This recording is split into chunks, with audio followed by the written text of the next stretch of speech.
එක දවසක් දවල් 1:30ට විතර මේ ගාථාව කියලා අපි හැමෝම ගෙදර යන්න ඇති. හැබැයි ඒ අන්තිම වතාවට කියලා කිසි කෙනෙක්ට ගානක් නැති වෙන්නේ නැති.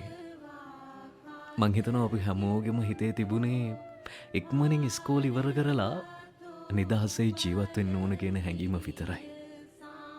එදා අපි හිතුවා ඉස්කෝලෙන් පස්සේ තමයි ජීවිතේ මාරම ලස්සන කාලේ තියෙන්නේ කියලා.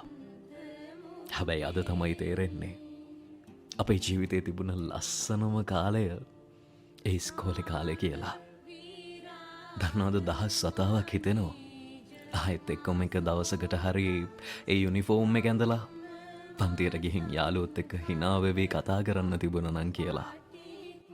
ගාතාව ඉවර වෙලා බෙල් එක වැදුන ඒ මොහොතත් එක්කම දන්නවද අපේ ජීවිතේ තිබුණ ලස්සනම නිදහසත් එතනම නතර වුණා.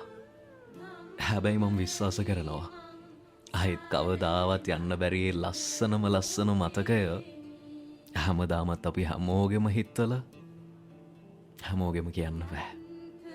කාගෙම හරි හිතක එහෙම නැත්තම් හිත කොනක අනිවාර්යෙන්ම තනි වෙලා තියේවි.